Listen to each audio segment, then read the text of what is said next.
पहले तो हम ये देख लेते हैं कि क्या क्या पढ़ना है और कैसे पढ़ना है और टारगेट कितना होना चाहिए और अचीव कैसे होता है। ठीक है, फॉर एग्जाम्पल अब आप देखो जैसे CGS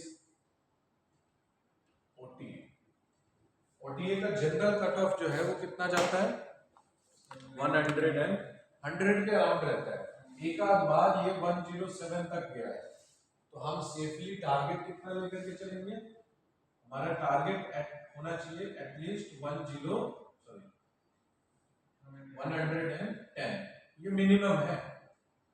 इससे नीचे तो जाना ही नहीं चाहिए। उसके बाद में अदर फैक्टर्स होते हैं जैसे कि लेवल ऑफ डिफिकल्टी क्या है क्वेश्चन पेपर में, फिर बच्चे कितने अपीयर कर रहे हैं, उसके हिसाब से भी कट ऑफ जो है वो ऊपर नीचे होता है। बट स्टिल हमें टारगेट यही लेके चलना है। दूसरा, हमें ट्रेंड के हिसाब से नहीं चलना है, समझ गए ना, ट्रेंड के हिसाब से बिल्कुल नहीं चलना है, क्योंकि अगर गलती से ट्रेंड बदला तो फिर गए काम से। ठीक है, तो ट्रेंड के हिसाब से नहीं चलना है, तो इसका मतलब क्या है कि आपको जो है वो नॉलेज जो है वो आपको गेन करनी है, और वो भी एक ऐसा जो कॉन्क्रीट हो और जो कि पूरा सॉलिड प्रिपरेशन के लिए काफी है। ठीक है, तो अब एक तो है आपका इसमें इंग्लिश OTA के लिए पूरे के पूरे, अब इसको बनाना है आपको स्कोरिंग। ठीक है, इंग्लिश को बनाना है आपको स्कोरिंग। तो इंग्लिश में दो ही तरीके होते हैं। पहला, आप ग्रामर का बेसिक क्लियर करिए, उसके बाद में आप प्रैक्टिस करिए। इसके अलावा कोई तरीका नहीं। Maximum number of question paper आप प्रैक्टिस करेंगे उतना ही बेनिफिशियल आपके लिए होगा, समझ गए। ठीक है, मैं आपको यहाँ से 10 क्वेश्चन पेपर का, ठीक है, प्रॉपर बुकलेट आपको प्रोवाइड करूंगा, जो टारगेटेड होगा हर वीक के एंड पे आपको मुझे सॉल्व करके आपको दिखाना है, समझ गए। तो एक उसमें टोटल 10 क्वेश्चन पेपर होंगे और वो 10 वीक में आपको वो सॉल्व करके मुझे दिखाना है। हर एक वीक में एक हो ही जाना चाहिए किसी भी कंडीशन में। ठीक है, उसके बाद आता है जनरल स्टडीज का। अब ये जो है ये एक समंदर है, इसमें आप 45 मैक्सिमम, मतलब आप बहुत गेन करेंगे तो एक्सपर्ट जो है वो 50% गेन करता है। ठीक है, तो अब 110 नंबर लाने के लिए कम से कम आपको इंग्लिश में कितना स्कोर करना है 65। ठीक है, कम से कम 65 क्वेश्चंस आपके इंग्लिश में अचीव होने चाहिए। उसके साथ साथ अब ये मान करके चलिए कि फिर इसमें कितना रहेगा, 110 में कितने कम रहेंगे 45। तो 45 का टारगेट आपको यहां से लेकर के चलना है। ठीक, अब आप ये बताइए कि पर क्वेश्चन आपको कितना मिलता है, एक क्वेश्चन पे 0.83 मार्क्स आपको मिलेगा। ठीक है, और एक क्वेश्चन अगर आपका गलत हो जाता है, रॉन्ग हो गया, तो फिर कितना डिडक्ट हो जाता है 0.27। ठीक है, और 1/3 का हिसाब रहता है इसमें। अब ये चीज चूंकि आप स्टार्ट कर रहे हैं और ये हमारा आज का एक तरीके से देखा जाए तो पहला क्लास है, तो आप क्या करेंगे, ये प्रॉपर चार्ट बना करके जहां भी आप स्टडी करते हैं सामने लगा लेंगे। आपका टारगेट आपको क्लियर होना चाहिए, और आपको तो बहुत क्लियर है कि मुझे यही करना है ना। तो जब यही करना है तो फिर एकदम बिल्कुल लगा लेना कि एक क्वेश्चन पे कितना मिलेगा और गलत होने पे कितना मिलेगा। अब इसको करना क्या है, 65 मार्क्स लेके आने के लिए आपको कितने क्वेश्चन करने पड़ेंगे 70 प्लस। कैसे, आप निकाल करके बताइए मुझे एग्जैक्टली, कैलकुलेट करके बताइए।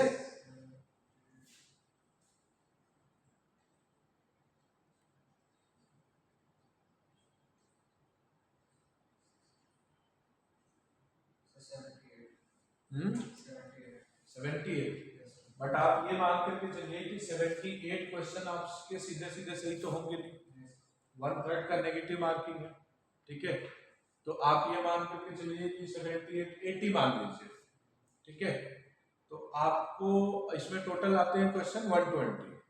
ठीक है, तो आपको एटलीस्ट इंग्लिश वाले पार्ट में एटलीस्ट आपको जो है वो मतलब ये मान करके चलिए कि 105 से 110 के बीच में क्वेश्चन आपको अटेम्प्ट करने हैं कम से कम, और इजी आ जाता है तो फिर इसके बाद 110 से 115 भी आपको अटेम्प्ट करने पड़ेंगे। इसमें कुछ पार्ट्स बहुत इजी होते हैं, जैसे एंटोनिम आ गया, सिनोनिम आ गया, तो आप क्विकली कर दोगे, मुश्किल से 5 मिनट लगेगा। क्यों? या तो आपको पता है या फिर नहीं पता है। दूसरा, अगर सेंटेंस के बेसिस पे सिनोनिम और एंटोनिम आया तो थोड़ा डिफिकल्ट हो जाएगा, समझ गए? कभी कभी क्वेश्चन जो है वो अंडरलाइन करके एक वर्ड, क्वेश्चन में एक वर्ड अंडरलाइन होता है और उसी कॉन्टेक्स्ट में जो है वो पूछा हुआ होता है। जैसे अभी एक बार अभी इसी साल का पेपर क्वेश्चन था, उसमें भी पूछा हुआ था कि ऑन द फेंस का क्या मतलब होता है। आप गूगल करके देख लो, ऑन द फेंस का मतलब क्या होता है। ऑन द फेंस का मतलब होता है हाँ, ना तो इधर बीच में, न्यूट्रल। बट इसका ऐसा कोई भी ऑप्शन नहीं था उसमें, तो इसको कैसे आंसर करेंगे? तो एक क्वेश्चन में ही एक वर्ड लिखा होता है और वो होता है कि nearest, which of the following options has nearest meaning to the underline word. तो हमें एग्जैक्ट नहीं ढूंढना है, लेकिन आउट ऑफ 4 हमें ये देखना है कि क्लोज रिजेम्बलेंस कौन करता है, ठीक है? उसमें एक ऑप्शन था डिलेइंग द डिसीजन। अब डिलेइंग डिसीजन कैसे? ना तो वो इधर जा रहा है ना वो इधर जा रहा है, मतलब वो डिसीजन को डिले कर रहा है, ठीक है? तो ये एक डिलेइंग डिसीजन हो गया, तो इसका मतलब ऑप्शन में ये था कि अवॉइड कर रहा है वो डिसीजन लेना, तो ये बात बिल्कुल सही है। डिले करना, अवॉइड करना, और वही एक जो वर्ड है वो क्लोजली रिलेटेड है। तो ऐसे क्वेश्चन में थोड़ा बहुत टाइम आपको लगेगा, लेकिन ऑन एन एवरेज बाकी जो वर्ड मीनिंग के क्वेश्चंस होते हैं वो इतना टाइम लगेगा नहीं। वर्ड मीनिंग का मतलब ये हो गया कि आपका antonym, synonym and one word substitution, आपका इडियम एंड फ्रेजेस, ठीक है? ये सारी चीजें। अब आपको मैं बता दूं, इस बार इंग्लिश के पेपर में कुछ चीजें डिफरेंट भी पूछी गई थी। उसके पहले ये डिस्कस कर लें कि जीएस में कितना क्वेश्चन करना पड़ेगा। जीएस में एटलीस्ट आपको 70 टू 80 क्वेश्चंस जो है वो टारगेट लेके चलना है, ठीक है? अब आउट ऑफ 120 अब ये मान के चलिए कि क्या क्या पूछते हैं। ज्योग्राफी, उसमें भी इंडियन, फिर general, history, ancient, medieval, modern, world, ठीक, इकोनॉमिक्स, ठीक है? 1 2 1 2 3 4 5 6 7, फिर उसके बाद में पॉलिटी 8, केमिस्ट्री 9, फिजिक्स 10, और बायोलॉजी 11, करंट अफेयर्स 12 टॉपिक। तो ये सिंपल है कि नहीं? अगर हर एक टॉपिक से 10 क्वेश्चन भी पूछा उसने, ठीक है, तो पूरे के पूरे टॉपिक में डिस्ट्रीब्यूटेड क्वेश्चन बन जाएंगे। अब हर बार हर टॉपिक से 10 ही क्वेश्चन नहीं पूछते। अब एक किसी भी पार्ट में अगर क्वेश्चंस बढ़ा दिया उसने, तो बाकी के क्वेश्चंस जो है वो कम हो जाते हैं। तो बेसिकली जो सबसे मेन और इम्पोर्टेंट जो सब्जेक्ट्स होते हैं जीएस के, वो मैं मानता हूँ कि ज्योग्राफी आपको पढ़नी है अच्छे से, फिर पॉलिटी देखनी है आपको, ठीक है, और उसके बाद में हिस्ट्री। हिस्ट्री में आर्ट एंड कल्चर वाला पार्ट ज्यादा होता है, उसके साथ फिजिक्स, केमिस्ट्री, बायो, और इसके साथ करंट अफेयर्स। तो ये 6, ये टोटल 7। अब ये 12 से 7 ज्यादा बेटर है समझना, ठीक है? तो ये थोड़ा सा इजी लगेगा आपको समझने में। पढ़ना तो वही सारा कुछ है, लेकिन कैटेगराइजेशन थोड़ा सा डिफरेंट है, ठीक? तो ये सारी चीजें करनी है, एक एक करके हम इसको कवर करेंगे, ठीक है? और बिगिनिंग विद ज्योग्राफी, क्योंकि इन तीनों में ज्योग्राफी का जो पार्ट है वो काफी ज्यादा होता है, ठीक है? इंडिया और वर्ल्ड दोनों को मिला देते हैं तो अच्छा खासा 20-22 क्वेश्चन जो है वो ज्योग्राफी के बन जाते हैं, ठीक है?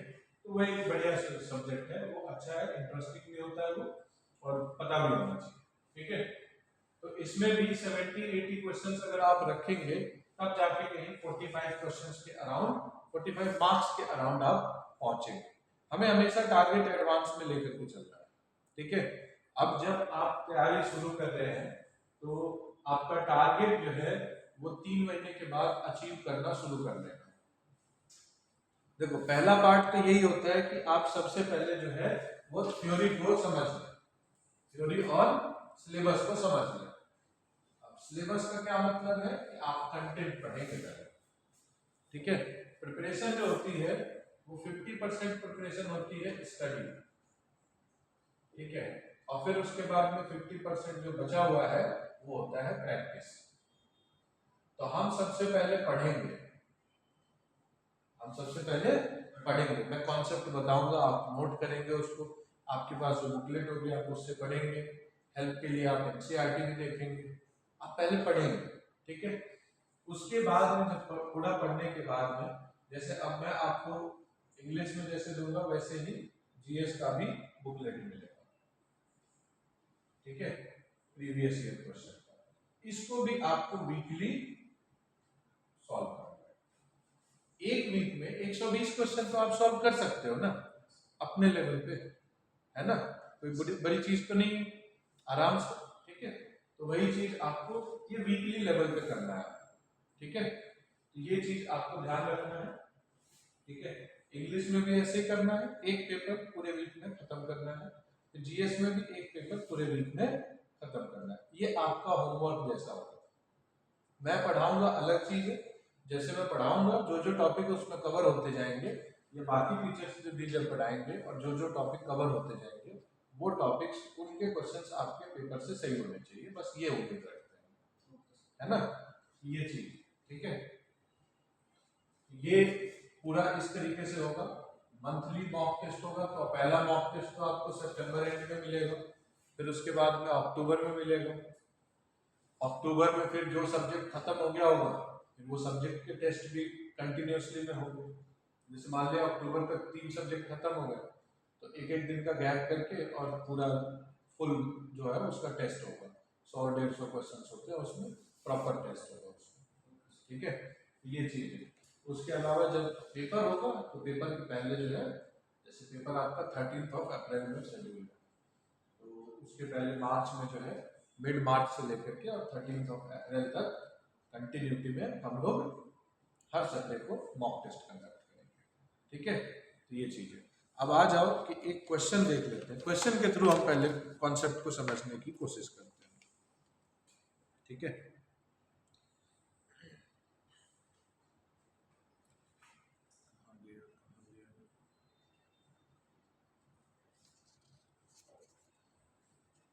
इसी साल का क्वेश्चन है, क्वेश्चन ये पूछा था उन्होंने, ठीक है, कि बेसिक मैप का क्वेश्चन है। मैप आपके सामने लगा हुआ है, ठीक है, बाहर भी मैप लगा रखे हैं मैंने, बिल्कुल सामने इंडिया का मैप लगा हुआ है। बेसिक मैप का क्वेश्चन है कि इनमें से किस प्लेस पे, which place will never face perpendicular sunlight, ठीक है। अब ये बनाया नहीं था, लिखा हुआ था प्रॉपर परपेंडिकुलर, ठीक है। अब परपेंडिकुलर सनलाइट का क्या मतलब हुआ, 90 डिग्री एंगल पे सनलाइट पड़ना चाहिए, ठीक है। तो परपेंडिकुलर सनलाइट का मतलब ये है कि 90 डिग्री पे आप कोई भी किताब उठा के देखो, आपको किताब में ये इफेक्ट नहीं मिलेगा। अब ये किताब में ये थोड़ी बताएगा आपको कि ये जगह है यहाँ पे परपेंडिकुलर नहीं पड़ेगा, है ना। आपके ऑप्शन में था बिहार, उसके बाद में मणिपुर, सीक्वेंस मुझे याद नहीं क्वेश्चन में, बस मैं वैसे लिख रहा हूँ, ठीक है। उसके बाद में राजस्थान और फिर छत्तीसगढ़, ठीक है। ऑप्शन है, ठीक है, A 1 and 3, B 1 and 2, C 2 and 4, D 3 and 2, ठीक है। ये आपके ऑप्शन है सी के साथ, ऑप्शन सी 2 and 4। चलो कोई बात नहीं, आपने आंसर बताया, बहुत अच्छी बात है। अब मुझे ये बताइए कि इस आंसर को करने के पीछे क्या लॉजिक लगाया?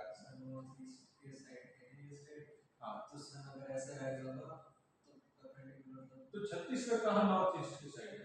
सर मणिपुर के साथ ऑप्शन में मणिपुर के साथ अच्छा, ऑप्शन में तो मणिपुर के साथ बिहार भी है।